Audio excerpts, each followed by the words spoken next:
Xəbərlərə başlamazdan əvvəl videonu bəyənməyi və kanala abunə olmağı unutmayın. İndi isə günün xəbərləri. Hesablamalara əsasən paytaxt ərazisində sənədsiz evlərin sayı təxminən 500 minə yaxındır. Bu məsələ uzun illərdir gündəmdə saxlanılsa da indiyədək tam və sistemli həllini tapmayıb. Aparılan araşdırmalar göstərir ki, əsas çətinlik sənədlərdə göstərilən məlumatlarla kadastr göstəriciləri arasındakı uyğunsuzluqdan qaynaqlanır.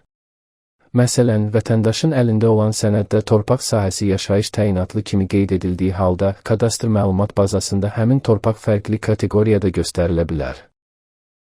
Bu cür ziddiyyət yarandıqda əmlakın dövlət qeydiyyatı prosesi dayandırılır və vətəndaş məcbur qalaraq məhkəməyə müraciət edir. Nəticədə əlavə maddi xərc və vaxt itkisi ortaya çıxır. Hazırda qaydalarda müəyyən sadələşdirmələr edilib. Nazirlər Kabineti 5 oktyabr 2015-ci il tarixli qaydalara dəyişiklik edib və Baş nazir Əli Əsədov bununla bağlı müvafiq sənəd imzalayıb.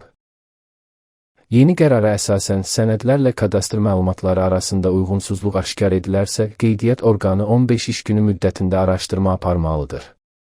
Əgər yoxlama zamanı təqdim edilən məlumatlar təsdiqlənərsə, daşınmaz əmlak dövlət qeydiyyatına alınacaq və kadastr məlumatlarında düzəlişləri dövlət özü həyata keçirəcək.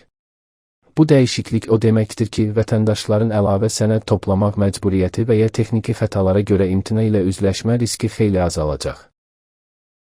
Əvvəlki qaydalarda belə hallarla bağlı konkret vaxt çərçivəsi müəyyən edilməmişdi.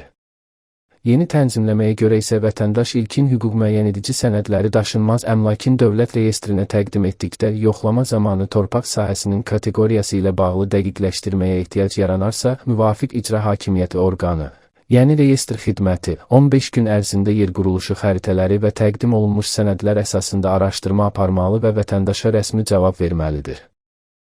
Artıq bu müddət qanunvericilikdə konkret şəkildə müəyyən edilib və ən gec 15 iş günü ərzində məsələyə müsbət ya da mənfi şəkildə həll olunmalıdır.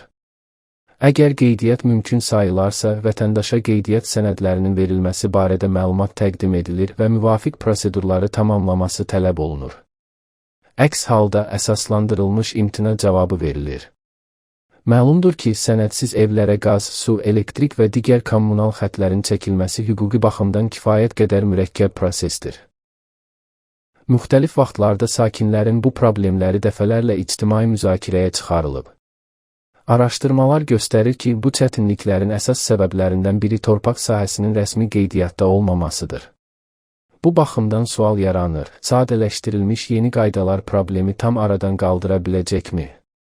Fikrimcə, qanunvericilikdə edilən bu dəyişikliklər daha çox ilkin qeydiyyat prosedurlarının qismən asanlaşdırılmasına xidmət edir.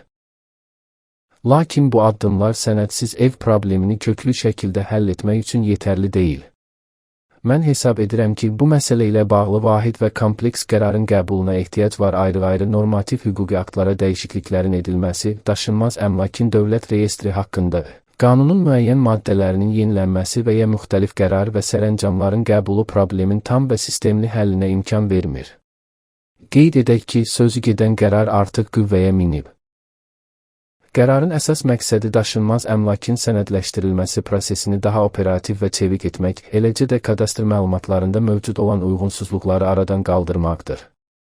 Bununla yanaşı, sənədsiz ev probleminin həlli üçün əmlak amnistiyasının tətbiqi ilə bağlı təkliflər də səsləndirilir və bu variant mümkün çıxış yollarından biri kimi müzakirə olunur. Videonu bəyənməyi və kanala abunə olmağı unutmayın.